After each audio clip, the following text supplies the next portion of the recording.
Welcome back to the Medicine Podcast. My name is Mimi and I have my love here. What is going on, everybody? Super fired up today. Yeah, it is going to be a magical conversation, episode, discussion with the lovely Alea. Thank you for joining us on the Medicine Podcast today.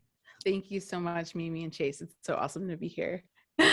Well, we are so intrigued about your life and how you got to where you are today, doing all the magical things that you do in this world and helping people along with their journey and creating a life that they love. But before we get into your hero's journey, I would love to hear, we ask this question to every guest on the Medicine, and that is, what do you love in your life? What aspect of your life do you love so much that you wish you could gift to every human? Wow. What a powerful question to start with. I can always appreciate really good questions. You like podcaster to podcaster. Yeah. Right. What I love in my life. So I had this insane transformation over 2020 that essentially was the ridiculousness of manifestation in fruition. And I got to create a beautiful partnership and a gorgeous little baby girl and a home that I love and a family and all of these things that I was trying to cultivate for like 10 years that I just didn't have and didn't feel like I had access to. And upon everything falling apart in my life, when I finally let go of control and I finally understood the generousness of the universe and that the universe has my back. I know it sounds cliche, but all these things were working for me. I finally surrendered into this really magical place where I was like, you know what? Money is just energy. Love is just energy. Like these things I'm abundant in, and found this kind of space of gratitude in the lack and the dumpster fire that my life was at the time.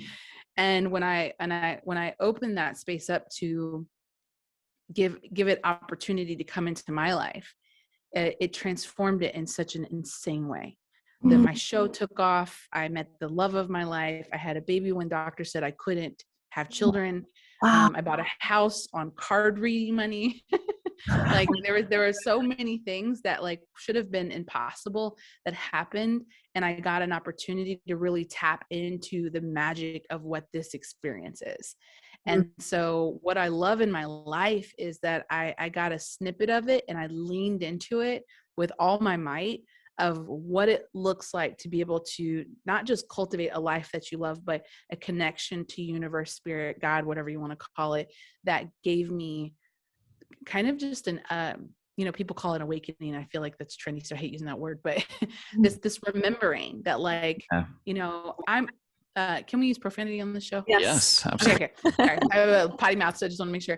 But I'm a fucking goddess. Like I can call these things into my life, and what, spade is not a spade. A spade is what I call it. And so figuring out that I have that power to be able to cultivate kind of anything in my life, like that to me has been the magic that I've just fallen in love with during the season of my life. Yes, I love that so much. It's like equal parts when you step out of my life is happening to me and I'm just here and I'm just, I just show up and whatever happens in my life happens. You stepping out of that and into, oh, no, I create my reality. Mm-hmm. It's equal parts exciting, but also sometimes scary because then the responsibility is on you. It's not on everyone else out there, external, whatever. It's on you, which I think has the potential for obviously the unknown, the scary of the unknown, but then also that equal like peak, right? Is feeling that. And it seems like you're feeling that. Yeah, that surrender, I mean, is such a untalked about, underrated piece of all of that kind of cultivation of or manifestation of your dreams and the things that you want. I think in our very driven world and it's like, hey, create a vision board with the house on the beach and the family and the yard and the assets and the things to accumulate, which just like puts you in this default mode of like constant striving, constant Mhm. pushing to accumulate. Mm-hmm. Yeah. And it's oddly enough like the surrender of it. Sure, there are Mm-hmm. practices, and I know you're a master in this when it comes to manifestation, but it's so much less on the literal things and more along like the energy and embodying what it might potentially feel like. We were literally talking last night at dinner, just talking about like what it feels like on those days that would be our best days. Ideal day. You know, we're losing track of time. We're staring at each other and we've forgotten what the to-do list looks like for the day. And it's those moments, it's those energies that we're trying to get really comfortable with, really familiar with. And in our manifestation practice, remember Mhm. those Mm-hmm. and lean Yeah. into those, much less than the, hey, we want to have a successful business. We want to have, you know, a house on the beach and all these types of things that sure sound really freaking awesome right now, but maybe are less where our attention should be allocated than something like, yo, we know what it feels like to be really freaking happy already. Mm-hmm. Let's just sit in that for a minute. Focus on the feeling first. And like, that's Yeah. kind of what I'm thinking with surrender. Yeah, 100%. 100%. Surrender is, like you said, it's under talked about. And it's also something that I think people don't enjoy. And the reason I say that is because it feels like when you've been, essentially conditioned most of your life to go, push, push, push. And I know this for those who identify as women, especially like that, trying like that catch up feeling, like I have to be this and I have to be that. And especially if those who are moms, like coming into that place of feeling like I have to have it all and I have to do this or whatever. And it's like this learning how to lean back and learning how to say, okay, I'm not in control of this. I can assign my desires and I can have those things that I want and have my eye on them. And there's action that's required, but also recognizing, okay, when I'm pushing a little too hard, it's not in the flow for me.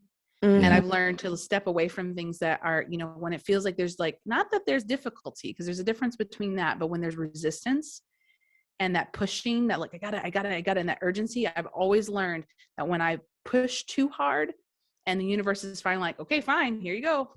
It never turns out super great. And so I've learned over many bumps on my head that it's like, hey, okay, hands off. I'll let the universe drive and I'll sit in the passenger seat while I monitor the GPS. Differentiate between those two feelings of, I know exactly what you mean, where sometimes, it's not like if you're living in flow that everything just comes easily with no hurdles whatsoever. I mean, any entrepreneur will tell you like, no, that doesn't exist. Even if you're doing something that you love that is considered your flow or your purpose, your genius, if you will. How do you differentiate between resistance, like this isn't your dharma, this isn't your path, but like you can go down here if you want to, but it's not for you, versus like just that hardship where it's like you got to push through to really kind of like a catalyst type feeling? How do you differentiate between those feelings? I think so that's such a great question. So there's a lot of things I want to say at the same time. One to me is like leaning into intuition, because a lot of times we're always trying to logicize like what it is, rationalize what it is that I'm supposed to do this, am I not supposed to do this? Here are the reasons why, here are the pros and cons. For me, I've had to lean into my gut and lean into and my spirit guides and all the other little medicine I use to determine that. Another thing is that whenever I feel I'm in a space of scarcity is a really good indicator of where resistance lies, because I am in a place where I'm confident about what this is supposed to happen, and whatever steps I'm taking is usually difficult because there's expansion on the other side. There's growth of some sort. It's like, for instance, I'm really, really shit at numbers, really bad at like the logistic taxes and accounting and like all that kind of stuff. So I hire somebody else to do it. But there are areas of my business that I struggle with, like scheduling, those kinds of things. I'm a creative mind. That is really hard for me. And I know that I've had to like, at some point go to the place where I need to ask for help. And so in those things that I'm having to do and participate in, while they're uphill for me, they are also expansion towards what it is I'm trying to ultimately do. Because I'm trying to grow myself and what it is that I'm trying to get towards. But when I have a very emotional connection to an outcome of something that I want, and I'm coming from a position of scarcity, well, guess what? That is usually where I hit the most resistance, and spirit is like, hey, lay the fuck off, like lean back because I got this, even if it's something you're supposed to do. If you think that you have the marker of how it's going to happen, guess what?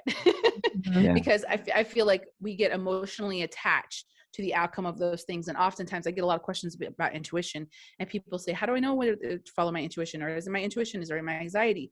And it's like, typically it's your anxiety that causes that urgency, that causes us to make steps that are not in alignment with our flow. Mm-hmm. And so we will then do things that we feel are trying to compensate or trying to aggregate whatever it is that we're trying to get to. We find that we also often throw more hurdles in our way. And so when we find that it's like, it's one thing to have one tumble. It's one thing to have something that's kind of hard to do. It's another thing where failure after failure after failure after failure happen, and you're still pushing. At some point, it's not about the like defeat, I'm giving up or whatever, but it is about the letting go. Mm-hmm. And I wholeheartedly believe, and you guys know this probably 100%, but when you let go of something, if it comes back to you, it was meant to be. Yeah. And if that is the case, like then you know, and then there's no question about whether or not it was meant for you. So what's meant for you won't miss you. Were you at the dinner table last night? Yeah, right. This is so perfect. And what I love is, and I literally just wrote it down, is like, is it my intuition or anxiety? That's something I just completely rack my brain over all the time. And I love that you associated the urgency with anxiety. Mm-hmm. There is, as I'm sure you felt as a creative, but all these ideas that you can't even try to stop if you wanted to. And getting comfortable with that process that runs just on auto for you or for us. We're filled with ideas, but being able to set that aside and realize that that's the power of the subconscious, or the power of the kind of the deep spirit that we all have, and not turn it into this obligation, this to-do, this very masculine, immediate type piece of our life that is so just encouraged by the world that we live in, which is like, get it done now and get it done in the most direct, successful way possible, rather than kind of like feeling or flowing your way through it. So freaking love that. Definitely putting a star on that. Like, also, we're going to be making t-shirts. What's meant for you won't miss you. Yeah. We'll quote you. Thanks. I don't know if I made that up or not. I know that I've always said that, but I'm like, did I hear that somewhere? Yeah, I have those too, where I'm like, I don't know where this came from. So I don't know. I by now it's just my brain. So, but I would love. Yeah. We would love to jump into a little bit of your kind of backstory, and maybe a little bit into how you were raised, childhood. I know we've listened to your podcast, amazing podcast, Spiritual Shit. We love it.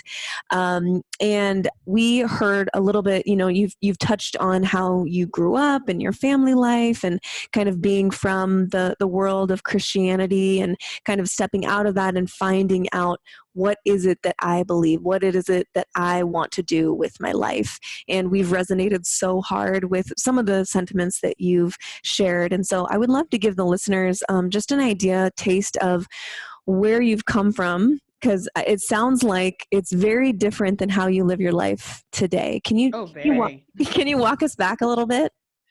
Yeah. So I grew up very almost Southern Baptist, if you will. Like, we live in the Midwest, the Bible Belt here. So any kind of Baptist is, critical. Like, everybody's looking, are you Baptist enough? Are you Baptist enough? So I spent the majority of my childhood 3 days in church. We had Wednesday Bible study, we had Sunday, and then we had maybe it was vacation Bible school or choir practice or whatever. My mom was the choir director. My dad did sermons every here and there. And we went to a very small church, and it was just a really small community, but had some very legalistic kind of tones about, this is how you're supposed to be. And we had these youth pastors that were very just the evangelical kind of typical, like, this is how it goes, and if are you afraid you're going to go to hell, or whatever. And it was intense. It was, it was the most guilty child ever. Just always I'm not reading enough. The thing that sticks out in my mind all the time when I talk about this is my youth pastor said, how many songs do you know? If you don't know that many verses, then that's, it's really, really bad, And I remember thinking, I know this song by heart and this song, but I don't know these verses. And, just so much guilt. And at the same time, I grew up a very spiritually open child. From about 5 until 9, I had a lot of like visions and had a lot of visitations and connections with angels or people who've passed. I know what they are now, but didn't know what they were then. And having these connections to these people, even to the point where I used to get these really bad headaches. Like I would get these really insane migraines that would come on really fast. And it was usually around the time that I was having a lot of spiritual activity. And so I just thought everybody could see these things or whatever. So I didn't make a lot of mention of it until I was about 10 years old and had a very scary experience that like drastically took away my ability to see the spirits anymore. So I could still see physically, but I couldn't see the spirits anymore. I didn't go blind.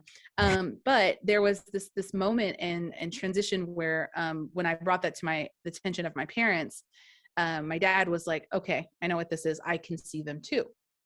And I was like, what? Excuse me. Oh. So my dad and then my grandmother also have these types of gifts, or intuitive, or connect with energies and mediumship and all that kind of stuff. But it wasn't something that fit within the box of Christianity, or at least our version of it. And so because of that, it was like, it was only okay in this scenario. If you were ever talking to someone who had passed away, it was like, that shouldn't have been okay, like for them to cross, leave heaven and come talk to us, basically. So I had a lot of shame around these things. And I had a lot of areas where I was pressing it down, pushing it down. I thought it was crazy or weird. And then when my dad revealed that he saw it too, but this is not something that we talk about. Demons will try to trick you, blah, blah, blah. It made it super scary. So I wanted nothing to do with it. And so I grew up like extra Christian. We call it super Chris around here. It's like super Christian. And so it was something that we like, just like I read through the Bible 3 times. I went to a Bible college. And then I met someone, like I didn't date much growing up or whatever. And I finally meet someone and they're like halfway across the world. Right. He was from Poland.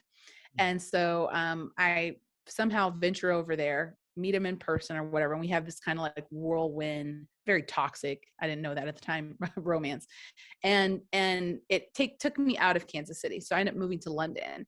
And that was where I had this my first stage of what I would call an awakening, where I was like, I don't understand why these people would go to hell. These people were awesome. Like these people would give the shirt off their back, or these people were, like all the things that they were doing for me when I was in a new country and unaware of what to do. I was 25.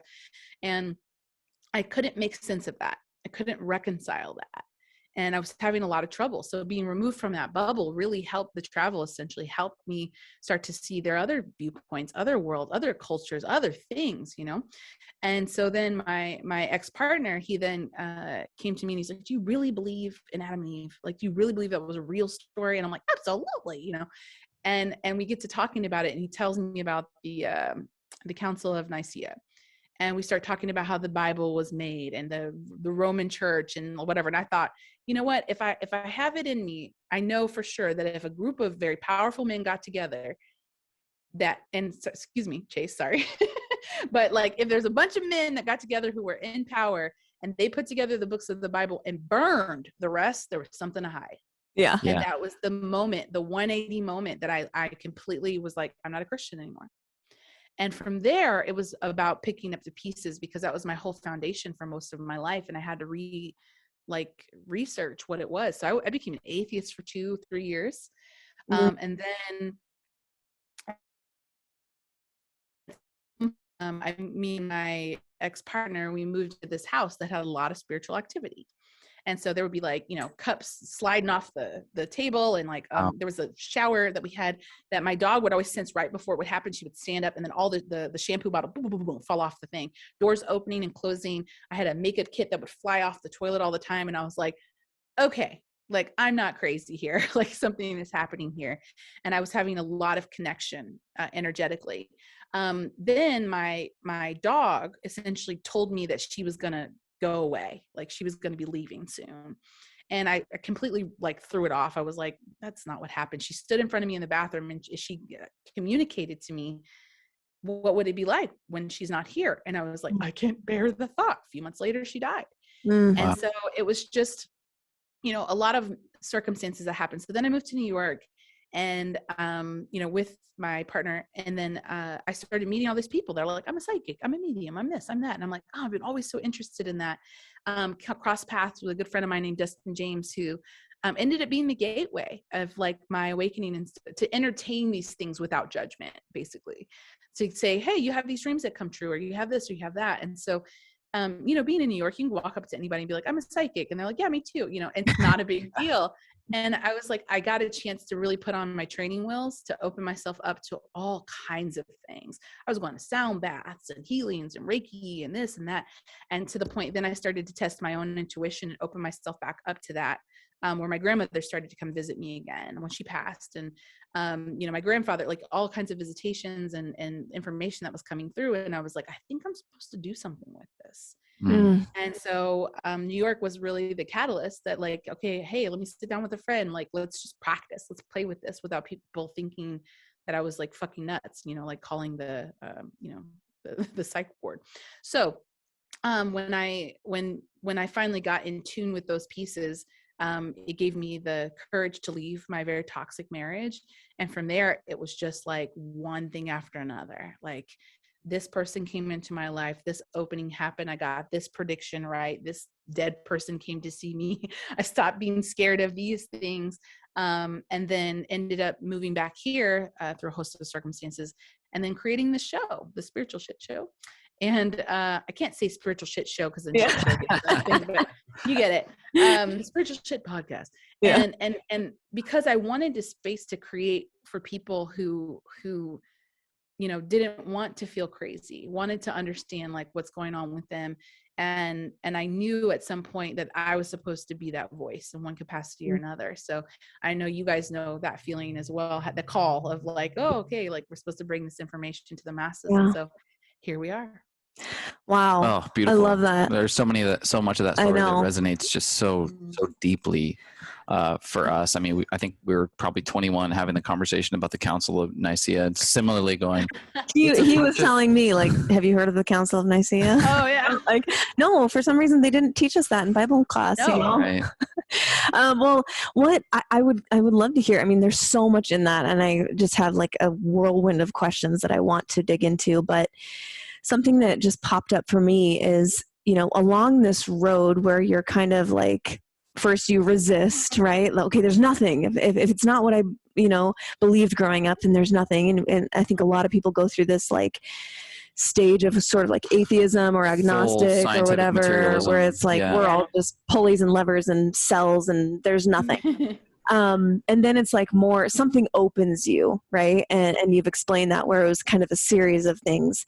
And I'm curious for you, I know this has happened for me, where I start kind of leaning into these things that could be considered magical, or maybe it's tarot or astrology or crystals or whatever.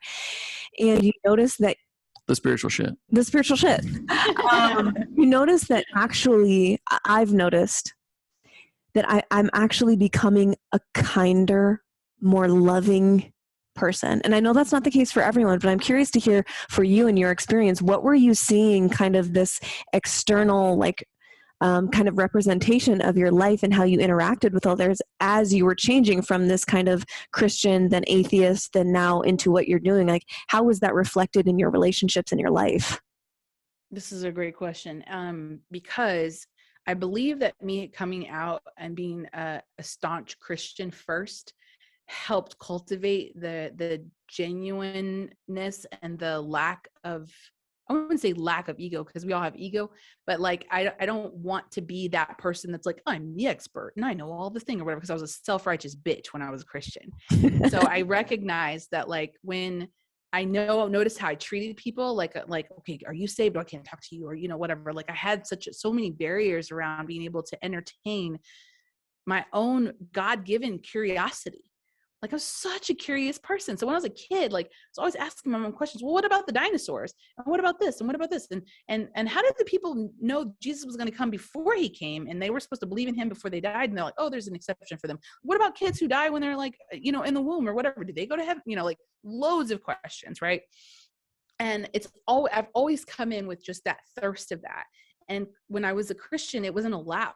So the way that I treated people was reflected. The way that I looked at my life was reflected. I have to stay in this box. It has to be this way. And, tell a firstborn child this is a right way to do something. And it's like, they want to know, they want to do it the right way. So I had so much rigidity around my life because of that. So when I found that it all fell apart, there was first the grieving, because it was like, okay, now I've lost all of my friends. They don't talk to me anymore because now he is off the path. I lost a connection with my family at the time. We've recouped since then, but like there was just so much of like, I need to figure out who I am. And like, while you're trying to figure out who you are, I can't also entertain who is the universe. Right. So I had to go through that moment of like, everything is numb. There is nothing. So that way I could just figure out where my feet were. Yeah. And then at some point, all this spiritual shit started to kick itself up. Sorry, I stay on brand. Started to kick it up the dust. And I was like, okay, there's kind of more to this here. And then when I got out of my marriage, my really toxic marriage, it was like, I could breathe again. Mm. And so there was all these, like, I never like want to speak shit about my ex, because even though it was a really horrible relationship, it was the awakening process through the trauma that I experienced that helped me understand, oh, this ain't it. So when I got to that place, like I understood that, okay, what does it look like to love people for just being people? Yeah. What does it look like to open yourself up and have curiosity about their experiences and how their walks of life and their culture and whatever? It was like that experience living in London where I was like, I've never met people like this before. Like, well, how do you live your life without having to feel that like, it's not what I agree with, like that feeling. And so I recognize that even now today, because it's so funny. I see a lot of the same tropes happening within now New Age or spirituality, awakening or whatever. The same thing that I saw in Christianity, where people are getting super extreme and people are getting very like, this is the one way. And like, you can't do this or whatever. Like I don't want to mention a lot of the political stuff on your show, but there's so much going on in the world right now. Yeah. And I see how people are turning on each other based on something that I was like, y'all, this ain't our only life. It's not that deep. Mm-hmm. Sorry. Like, I just like to have such a relaxed approach to just be like, this is your experience. You're going to learn. I'm going to learn. We're all here to learn. This is a part of the ascension process. Whether or not you fall on this side or this side doesn't really matter, because you're here. That's going to be a part of your growth. It's not threatening to me because this is part of my growth. Like, we will experience, like, I mean, if you just even think back in history, like the atrocities our ancestors have experienced, especially I'm a person of color, so I know mine very directly, but we're not going through anything that crazy, to be honest. It's a hard time to be a human, but we're not going anything that crazy. Right. So for myself, I was going, you know what? I have to have a sense of humor here. I have to look at things without getting so triggered and so emotionally involved and wrapped up in some of these things, because ultimately this is a part of my growth. This is why I came here. I came here to be here during this time. What did I come here to do? Love. Yeah. What did I come here to do? Discover, expand, whatever the thing is. So for me, it took away that hard seriousness of it, because I think what happens is we get in a lot of fear about, if we invest a lot of time in this, we've invested in our religion, our spirituality or whatever, that if we're not right, then it's like a waste of time, or it's, I have to be on the right side. I know that it was like that for Christianity, because it was like, this is a bad bet you're playing here. If you don't get it right, you're going to hell. Like, that's a pretty big consequence. So, like, you have that issue. And then with spirituality, people talking about, who you vote for, or the vaccine, or this or that, or whatever. It's like,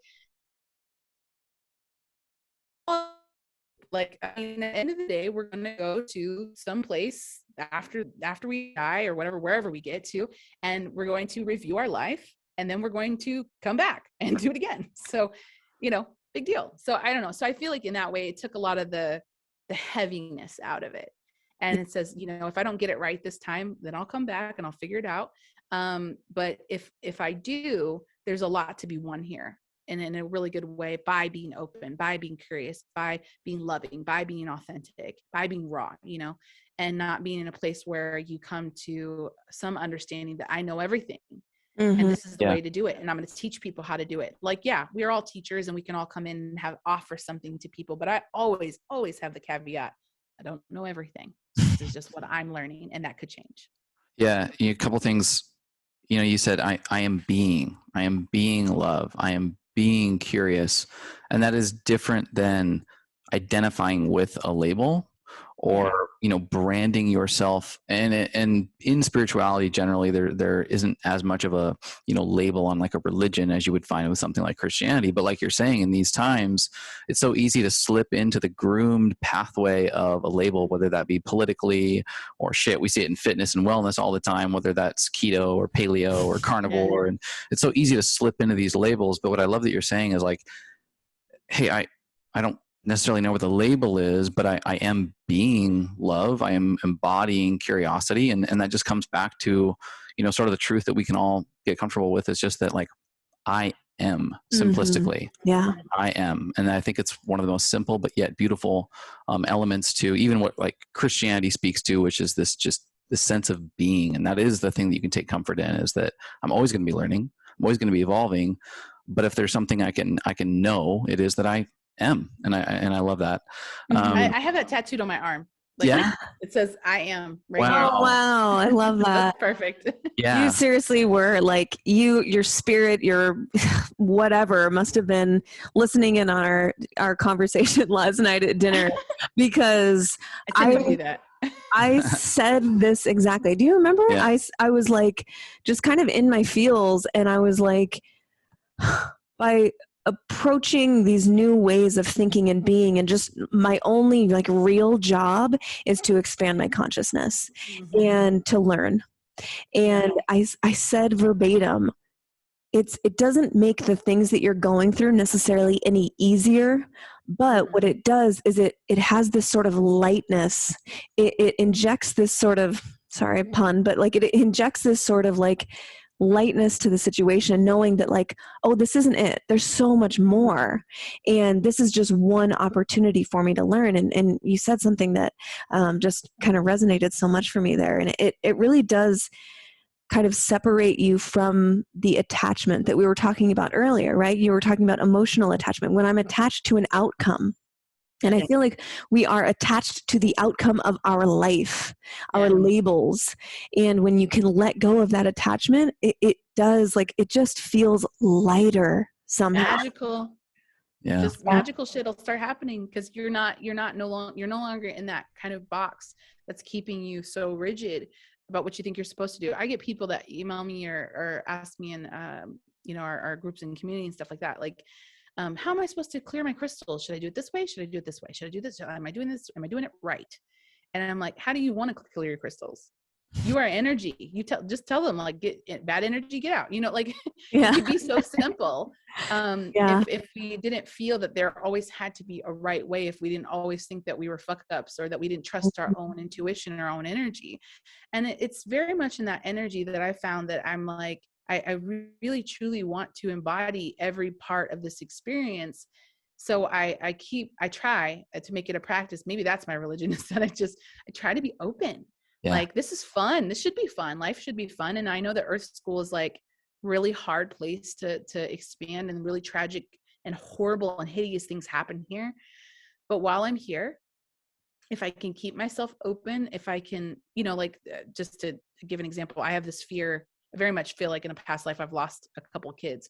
Mm-hmm. And so I just had a little girl who's like just the light of my life. And she is so special. And I have so much fear around feeling like I'm going to lose her. Mm-hmm. And like, maybe that's just a natural mom thing, but like whatever reason, it's so palpable for me. So I make sure to be so super present with her. Mm-hmm. And I take 1,000 billion pictures, and, I'm like everything that I can do to soak up this little soul and human.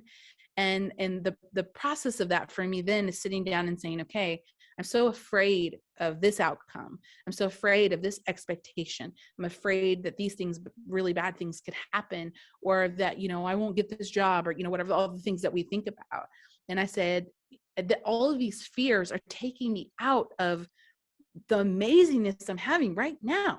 Mm-hmm. Like, if I can't just be present with my life, if I can't be present with my daughter. I heard a voice one time when I was up in the middle of the night, and she was feeding, and I was just like, God, I'm so sleepy. And I heard the voice, you would have killed for these moments.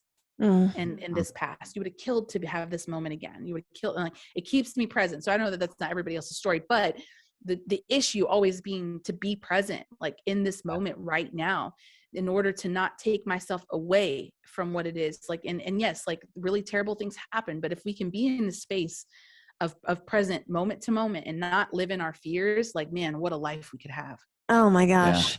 Yeah. Yes, Beautifully absolutely.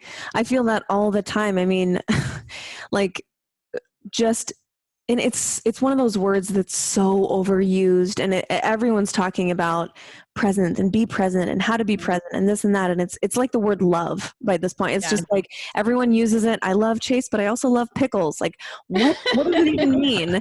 And so presence, but like when you actually feel, it's the difference. Like when we're walking on the beach and we see dolphins like playing around and playing around with the birds and jumping and stuff. It is the difference. Like, just watch, just enjoy, just watch. Don't even touch your phone. Sometimes I'm so grateful that I don't have my phone with me, that it's a temptation. I am here. I am present. I am smiling from ear to ear, just watching these dolphins play around. And I'm not worried about fumbling and zooming in and getting this and getting that, so that I can then show someone later, that I can put it on my Instagram and like, look at these dolphins. It's so magical. And like those moments come up every day in our life. And like you just said it so beautifully. Like, that's the only way that we can truly feel fulfilled in our life is by putting those things down, putting the distraction down, or just being with, maybe it's the feeling that you're having, or, with the person in the discussion, not thinking about what am I going to say next? What am I going to say next? What am I going to say next? And just intimately listening to the part of the person's soul that they're sharing with you in the act of discussion. I'm always like, I tend to wake up in the middle of the night and not go back to sleep at times, and I'm staring at Megan just beautifully asleep. Like, why am I? I mean, she's gorgeous. She's incredible. And so I'm like, why in my waking hours am I not smothering her like 100% of the time? And so I sit there, similar to, I'm sure, how you feel with your child when they're asleep or in a state where you don't necessarily want to disturb them. But I'm like, why am I not like present during the day? I'm missing out on this absolute, incredible opportunity to just soak up all the goodness and love that's in here. So I absolutely understand it, and a beautiful reminder. One of the things that I definitely want to get back to. Can I interrupt you real quick? Yes. Yeah. I'm so sorry. Spirit just said to me, this is how it feels when you're out of the body.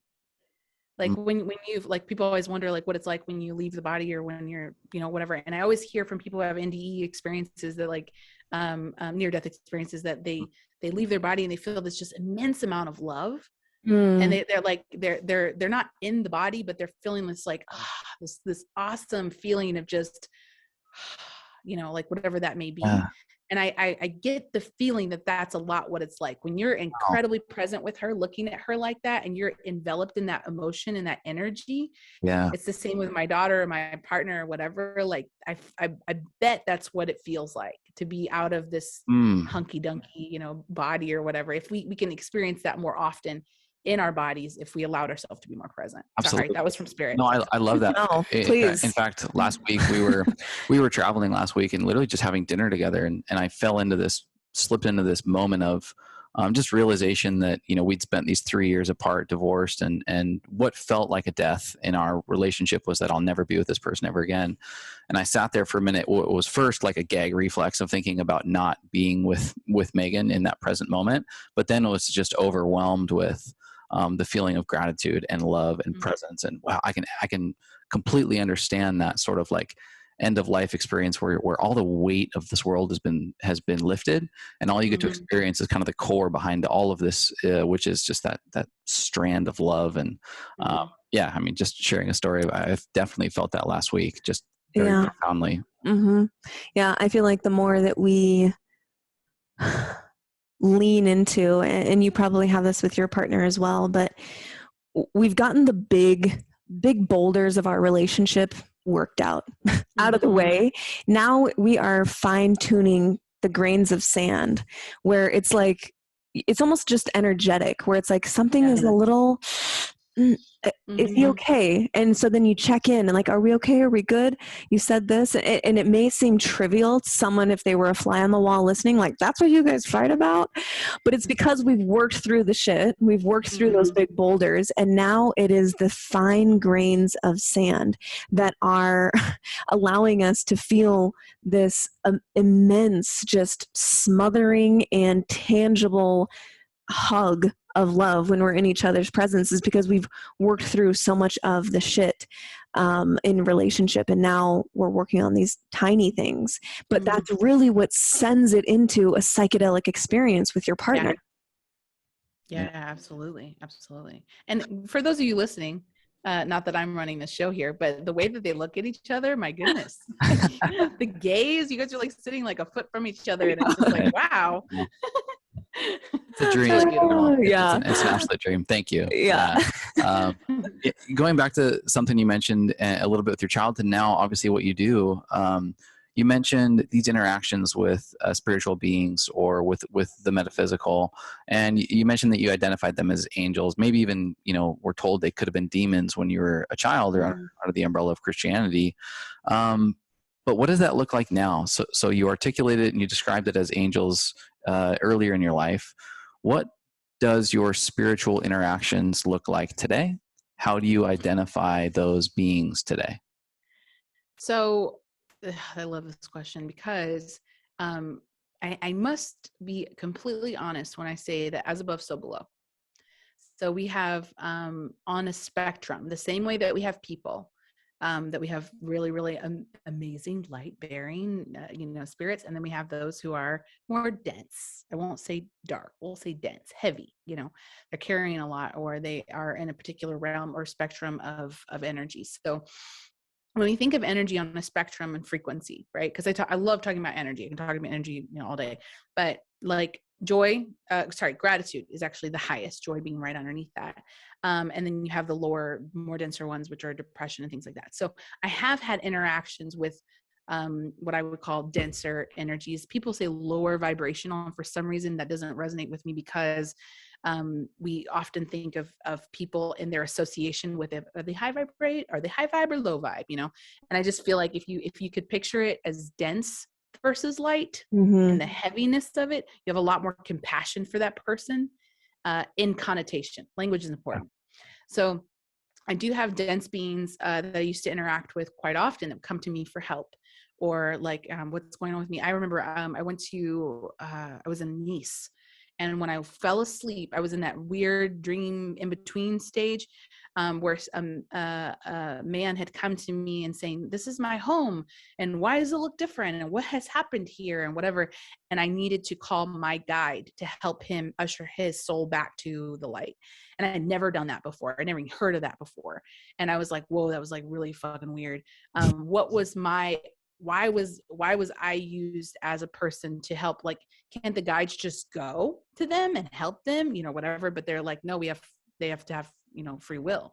So you, by being someone who's of a kin energy, can help guide them as well.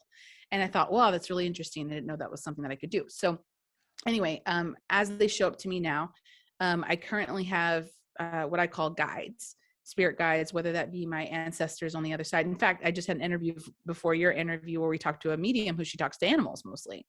And she was like, a soul is a soul. So like, you can talk to dogs, you can talk to these, you can talk to that. And being able to connect to that energy on the other side. And so I identify it mostly as energy, because I think angels do have a distinction, because angels, I've heard from neuroscientists, like I have a really like large background in metaphysics as well, that there is a very particular energy. Angels do not have any own will of their own, whereas ancestors do. Or spirit guides, those who have lived on earth before, whatever different energies or different densities, even like Aaron talks a lot about that. Yeah. They have different connections to what their evolvement process is. So they can interact with us. And so also I'm currently getting into Thomas Campbell, who does the big toe, my big toe. Have you heard of that? No. So he's going to be on my show in a few weeks. I'm really excited about it, because he talks about essentially like we're in this, and I'm going to get it wrong because I read the whole book, but we're in the simulation essentially.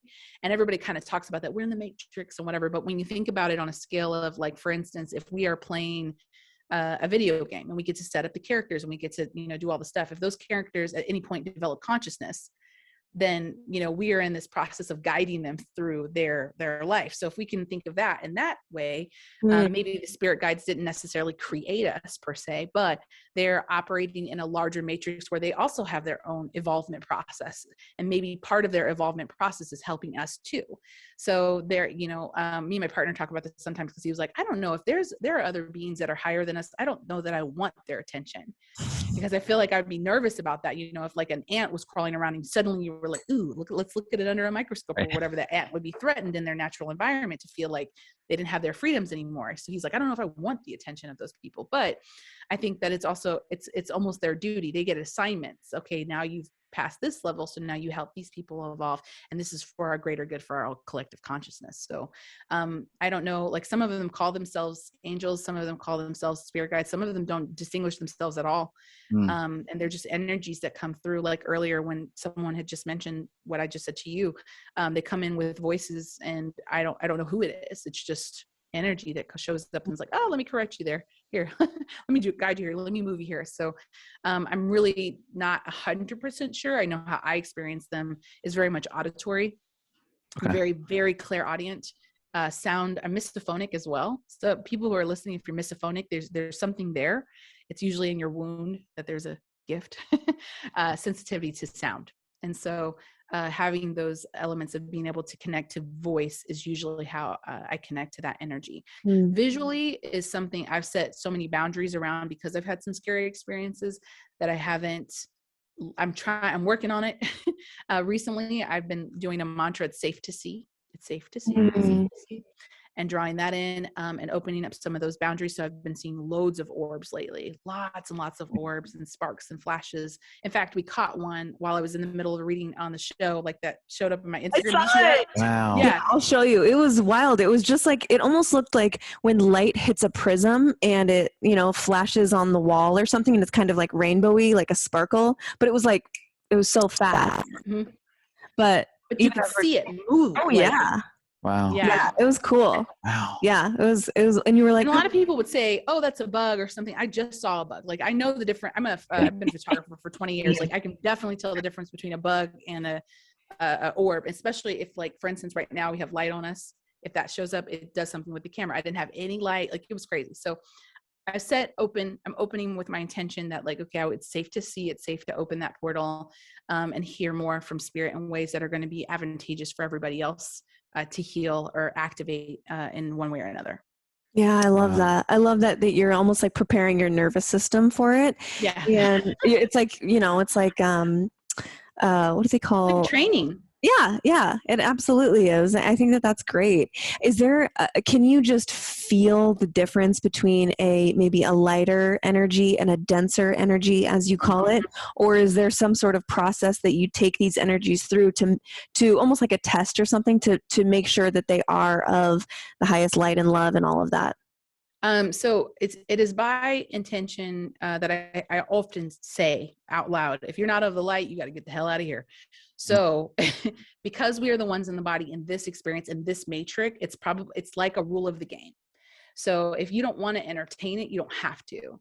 A lot of the people that I've talked to who have really scary experiences and they're like, I don't want it to happen or whatever. It's a lot of their fear that continues that cycle. Because of the fear, thus then we manifest the thing. Thou doth protest too much, that kind of thing. Like the things that we're not wanting to attract into our life that we continue to speak about end up showing up because that's the only thing we can see.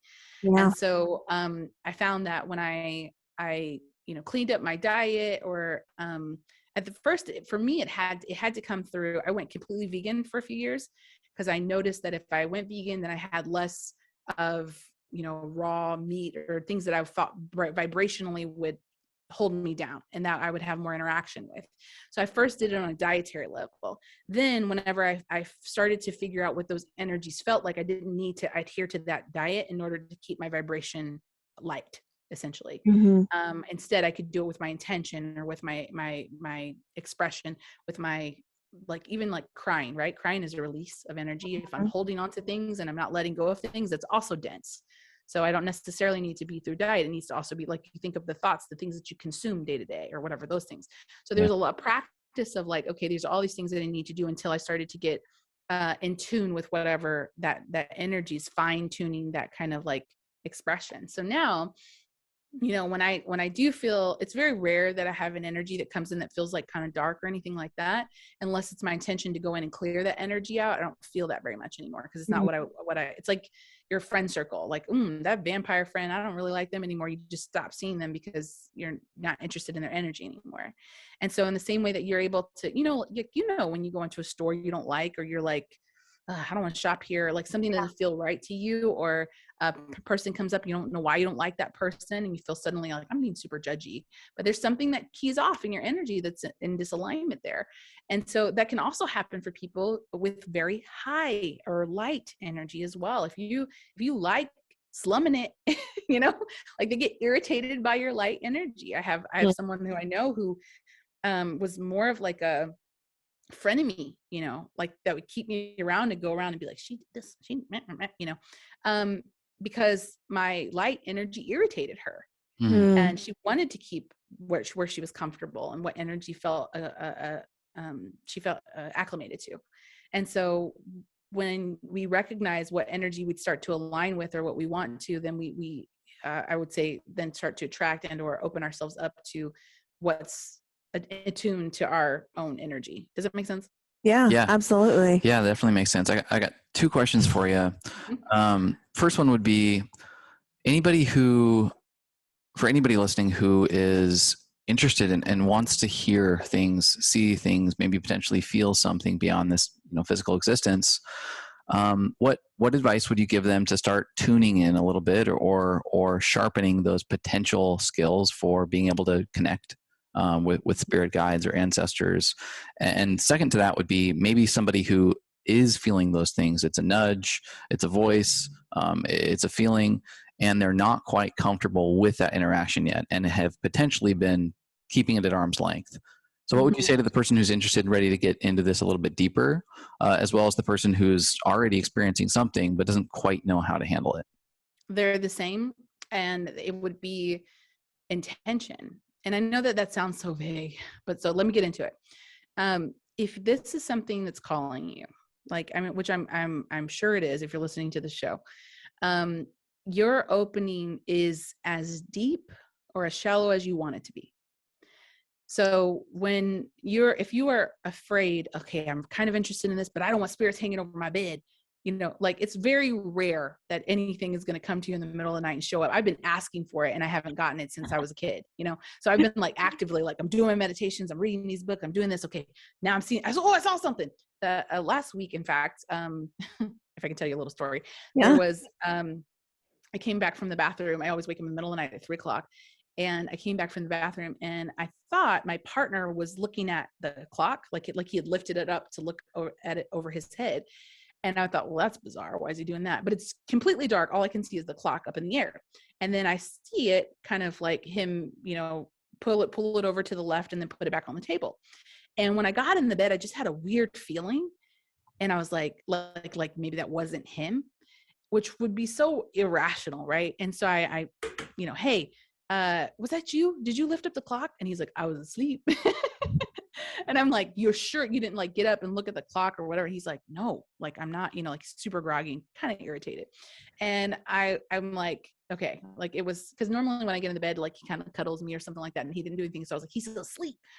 So me seeing that didn't freak me out. And I was like, ooh, I'm getting better. Like I'm getting closer. I'm getting, you know, so I feel like they only give you as much as you're willing to see. Like when I was a kid, I thought it was normal. So I saw all the time until I had this scary experience. And then I shut everything down. So anything that looked like it might've been an inkling of that, I was like, it's not okay. But since then I've said very explicitly, okay, I'm ready to start seeing that it's safe to see that nothing's going to happen out of the boundaries of what I want to experience, or that's going to be good for me. And in fact, it'll be good content for the show. So why not? Yeah, there you go. I love that. That's great. So I think that it's in your intention.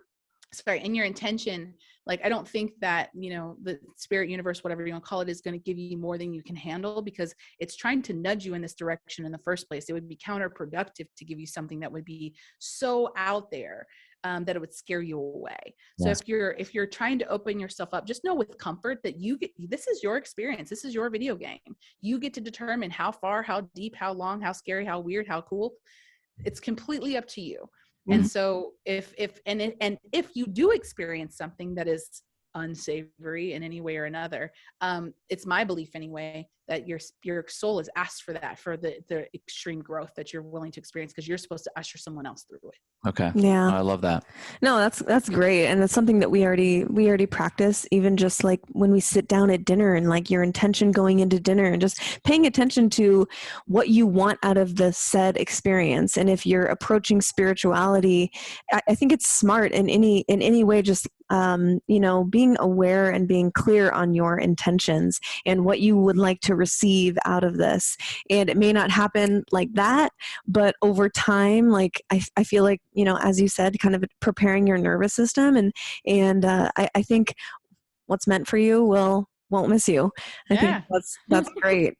No, I appreciate that, because that's something that I'm, leaning into more, is, just rather than just sitting in meditation and trying to make my mind completely blank, which doesn't really work for me.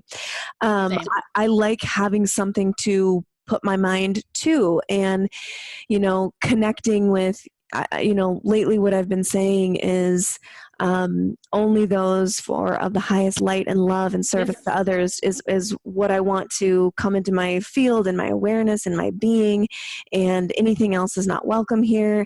Please, guide me through my day and let me, feel like you just speaking to them like you would a friend, whoever they are, right? If there is something there, I want to make clear that I'm only interested in the service to others path, the light and the love, and everything like that. So can I say something?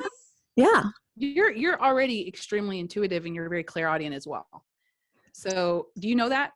Yeah, I've heard a few things where I've kind of like pushed it away, just like, that must have been just a thought that I had in my head, where it felt like it was somehow inside of me, but still outside of me. Do you have a lot of telepathic stuff happen with him?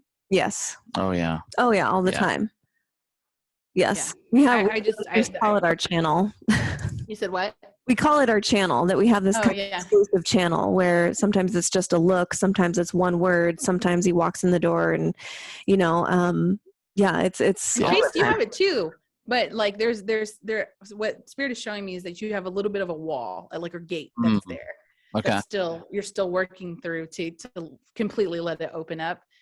Is that true? It feels right. Yeah, that feels completely true. Definitely. I've definitely felt, just getting real. I've definitely felt more of that audience type feeling anytime we are on any sort of plant medicine. Is the first time we had it together. I heard this was like very early on in part 2. And I felt in my being / heard, we've done this 1,000 times. Yeah. We're here. We've done this 1,000 times. And I was like, okay, you're going to think this is crazy. And I was telling him, like, this was so weird. I feel weird even saying this out loud to you. I was like, this is just what I felt / heard inside of me, is that we've done this 1,000 times together, meaning lifetimes. And he was like, that was your soul. And from there on, and I don't know if it was that or what it was, but it was that noetic sense where, in the Matrix movie where he's like, I know Kung Fu. I don't know how I know it, but I know it. Yeah. You don't judge it. You just accept it. And it's like, it is just what it is. So that's sort of my experiences thus far, but I'm definitely, open to hearing and feeling more of that as I lean into this sort of new path that I'm creating and that we're creating together, with the medicine and different courses and things. And, but anyways, this is your interview. So sorry, I can't turn it off. Like, I really can't turn it off. I love it. I just don't want to be a mic hog, and I'm like, we want to talk to you and all that. No, but we love the dialogue and all of that. Anything that you have to offer and that Spirit is showing you or relaying to you, I'm open for it and here for it. Well, then I have one more thing for you. Yes. Because Spirit very much is talking about doubt and fear.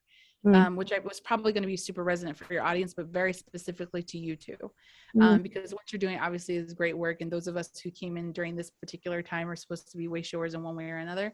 But if there is any fear that you're having about like opening those things up, or the fear of being right or wrong, or just being in a space where it's a really hard time to be completely raw, for fear of what other people have to say or cancellation or whatever the thing is, that you lean into your most authentic self. Now, what's showing up, and I'm getting a lot of energy in my heart space, like a adrenaline kind of feeling or whatever, which usually indicates that there's a heart chakra opening or something along those lines or whatever. But you guys have a lot of it. So I'm feeling a lot of it from you, and very physically. But it's being told to me, and sorry if this is weird to do this on the show. It's being told to me that both of you guys have these gifts, and like, yes, you have very much done this 1,000 million billion times.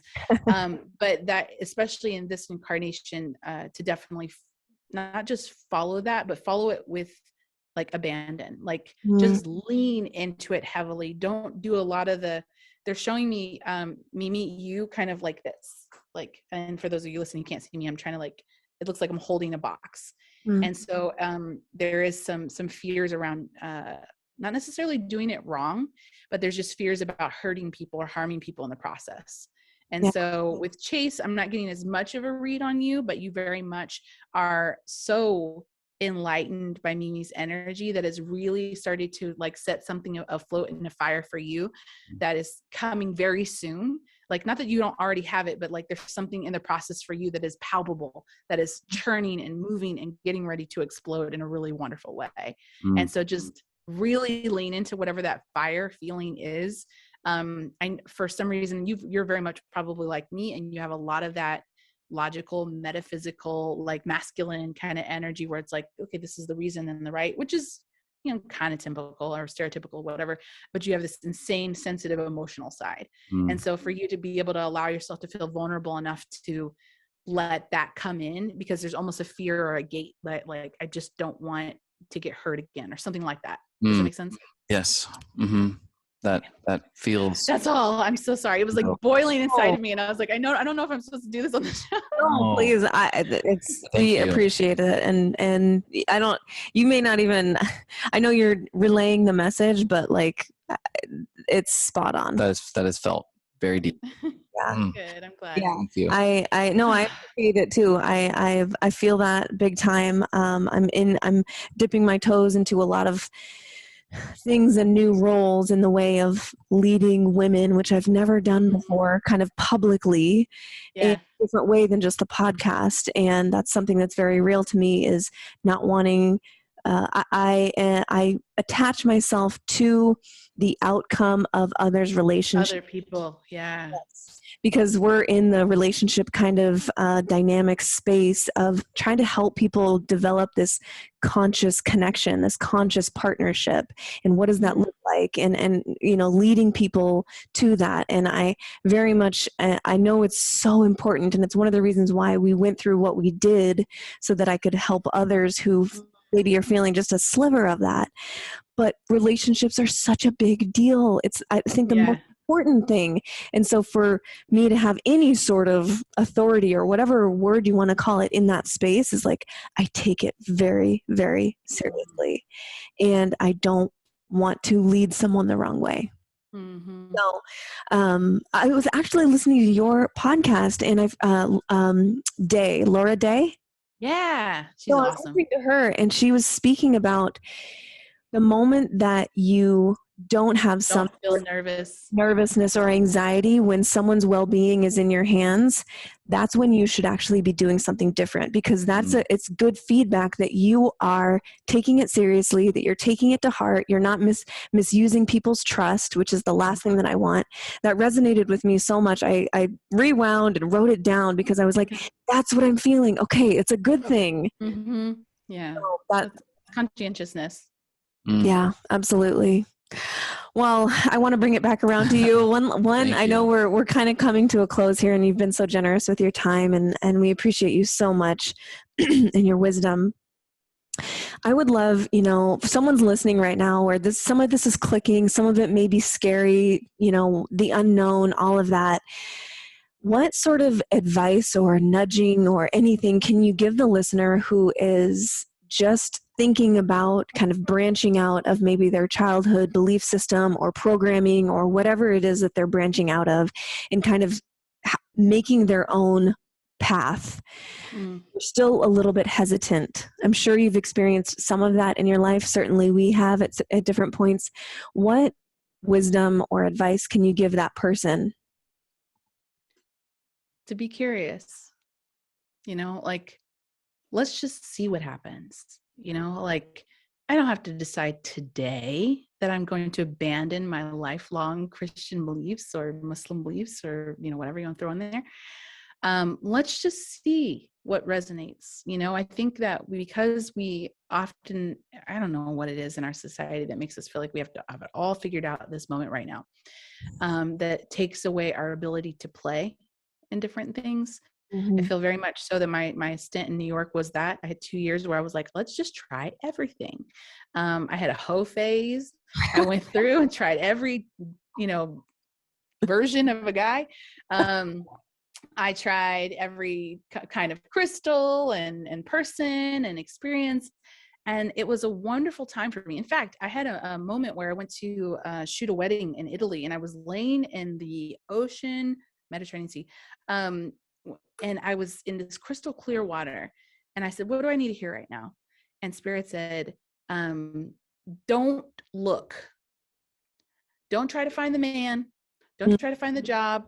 Don't try to find the this. Don't try to find the that. Like, don't try to figure it all out.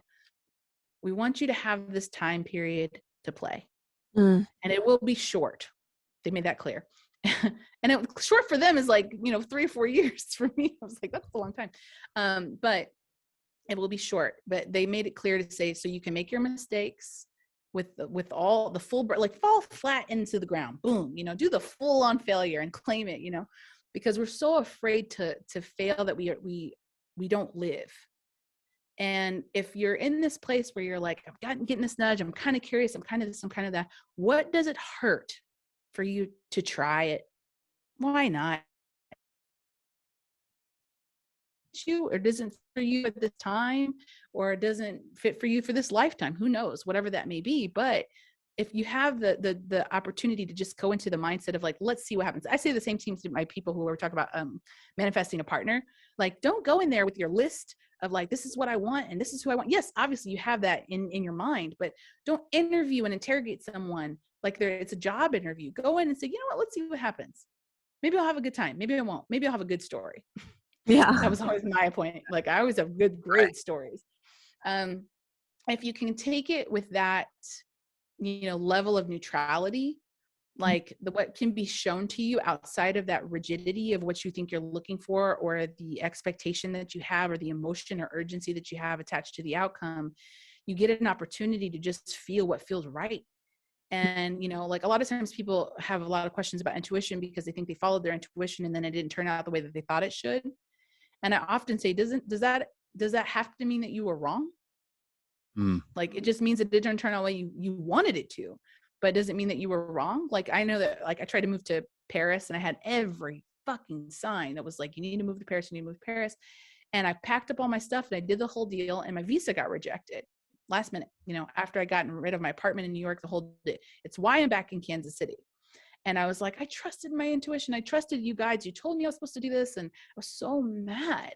And one of my spirit guides said, if we didn't do this, you would have stayed in New York. And that's not where you're supposed to be. And I was like, so you tricked me?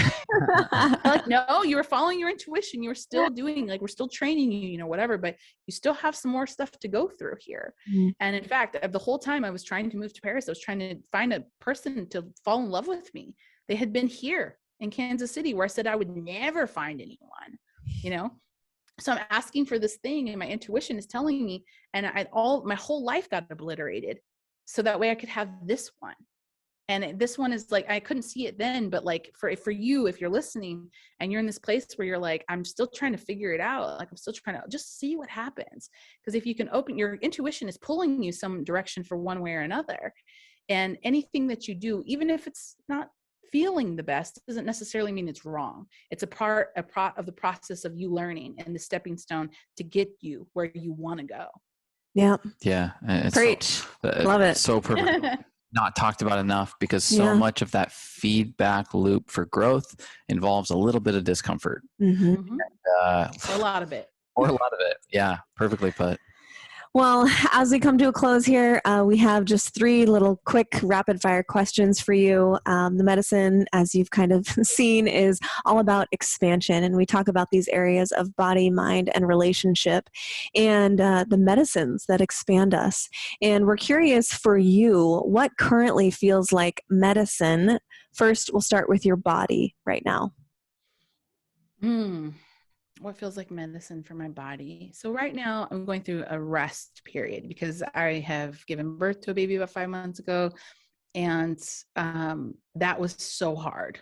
The whole process was so hard.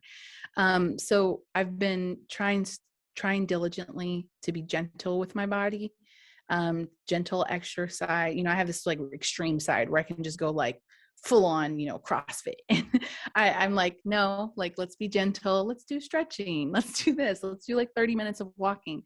And that's been really, really good for me in order to get to know my body again, to give my body grace through a massive surgery, a traumatic birth, like all of these things, and to give myself time and space to rest. That's been really important during this season. Yeah. Restoration is huge, and your body is constantly asking for it, that we mute it way too often. What feels like medicine for your mind? So currently I'm reading about 7 books. I'm just a curious person, avid reader, and I have some people coming on my show who I've wanted to talk to for a long time. And so I do a lot of reading just to entertain different ideas, and getting very in tune with just the curiosity of other people's stream of consciousness. So obviously, like, I meditate and stuff. I've been working on some more astral travel, because I was really good at it before I got pregnant, but my body got super grounded, and it's like, no, be here now. You got to be in the body. So I've been practicing getting into that in between space more and more, and that's been really fun. I'm gonna have to get a book list off air. Yeah, I have a feeling that we would probably vibe on the same ones. But what about for your relationship or relationships? What feels like medicine? I would say, and this sounds funny, but eye contact. Yes. Like being very intentional about looking at my person. We're in like these very different stages of our life right now. And at the same time, undergoing at a new addition and a new home. And like me and my partner met a year and a half ago. Wow. And then had a whole baby, got a house and everything. And that, like, it was intentional, but like a lot's happened in a short amount of time. And so for me, it's like, okay, we can get in these routines very easily, especially when you have kids, and forget about the connection portion. And so right now I'm working on that, because like he's really great at it, making sure that he touches me and checks in with me and stuff like that. I'm the one that needs work on that. And so getting better connected and making sure that I'm not getting into the routine process. Motherhood is extremely masculine, like jobs and lists and make sure and nap times and all that stuff. And I'm trying to remain, how do I explain this? Remain in a position where I can still be open to what can happen in my household and not be so controlling. Yeah. And then make sure that I'm still making space for us to connect. So actually after this interview, we're going to dinner and making sure that, okay, we'll take the baby with us. She comes into our life, it's not the other way around. So that's been really good for us. Love that. Love yeah. That. Eye contact is just... huge. You guys are really good at that. It will liquidate your entire environment. Yeah. And there's a lot of things that we can bullshit in this world. We can put all kinds of clothes on, hair, makeup, but you can't bullshit these things right 100%. You stare at somebody in the eyes for more than even just 5 seconds. It's somehow a discomfort in this world, but it will. Yeah, it's real. It's their inner world. Yeah, it is literally like a proving point of, hey, are you in this? Yeah. Are you in this with me? And it can be really, really powerful. So very aligned. So good. Thank you so much for being with us today. Thank you. I'm excited to lean into some of the things that you talked about, and I know people listening are of the same sentiment there. And you are truly lovely. So thank you. Thank you. So much for you, and I really hope that we can continue this this conversation and these types of connections in the future, because we want to be an extension of anything that you are doing. Where can people find you? How can we continue to support you? 100%. Thank you. You can find me on the lovely Alea, alea.com. You can become a Patreon member, which is really great because I hang out on there a lot, and we do monthly workshops. So it's patreon.com/thelovelyaLea. You can find me on Instagram at the lovely Alea. Everything is under the lovely Alea. And or you can go to Spiritual Shit on any major platform. Love it. And it's an awesome, dope podcast. Thank you. One of the few that I look for to new episode out. Yeah, it's great. Thank you. I appreciate that so much. And you guys are awesome. This was fun. That's a huge compliment. We want you to have fun on the segment. So thank you again for being here. And you guys check the show notes for all the links and discounts. Go spread some light, and we'll talk to you next time. Bye.